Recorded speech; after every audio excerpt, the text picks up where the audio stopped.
Elfelejtett diadalok. Második tatárjárás, 1285. A korábbi vereség és pusztítás beárnyékolta a későbbi győzelmet. Amikor a tatárok 1242-ben kivonultak az országból, azzal fenyegették meg hazánk fiait, hogy még visszatérnek.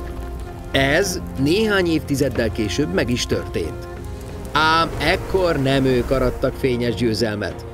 A betörő tatárhadaknak csak a töredéke tudott hazatérni. A tatárjárást követő években a mongol birodalom feldarabolódott. Azonban az utódállamok továbbra is hódító politikát folytattak.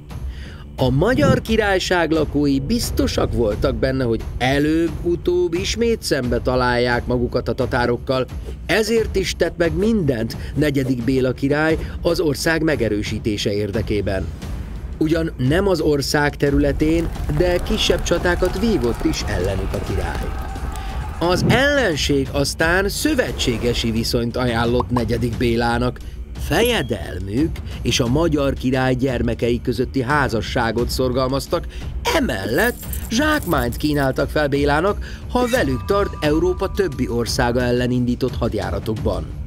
A magyar király azonban elutasította ajánlataikat. Az 1280-as években a tatárok ismét hazánk felé fordultak, és 1284-ben megtámadták az ekkor szerbekhez tartozó macsói bánságot. Negyedik László magyar király seregeivel vonult oda, hogy segítséget nyújtson az ellenség legyőzésében. A következő esztendő elején hazánkba is betört a tatárhad. Az egyik sereg Nogaj vezetésével Erdély felől rontott Magyarországra, a másik Batukán unokájának, Telebugának az irányításával az északi Kárpátokon Sáros és Zemplén megyén keresztül támadott.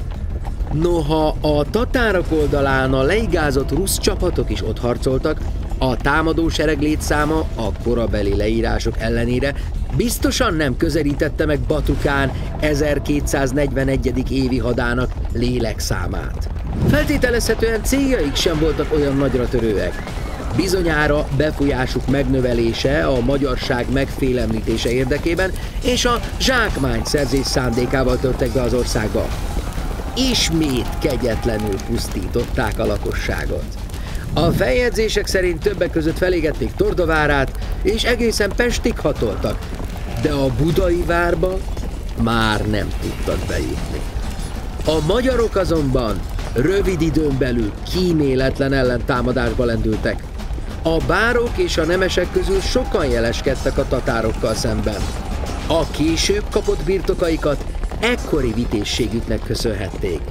A több helyütt is vereséget szenvedő tatárok Erdély felé igyekeztek kivonulni az országból, ám kevesen mondhatták el magukról, hogy élve kijutottak a Magyar Királyság területéről.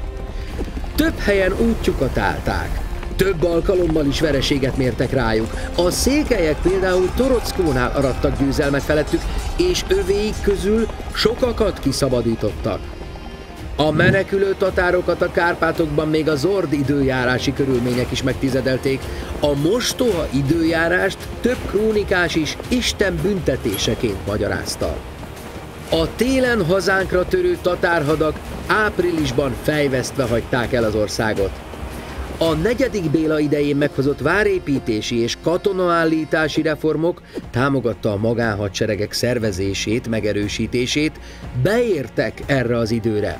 Emellett igaz, hogy a királyi hatalom gyengülését okozta akkorban a bárók megerősödése, de ebben az esetben igen jól jött, hogy a különböző bárói csapatok azonnal hadba szálltak a központi hatalomtól függetlenül. Amíg a több csapatban portyázó tatároknak az kedvezett volna, hogy egy központi sereg akar velük szembeszállni, addig így sikerült felmorzsolni őket. A magyarok többször is rajta ütöttek a menekülő tatárokon. Az orosz évkönyv szerint Telebuga gyalog jött vissza, a nejét egy rossz gebén vezetve.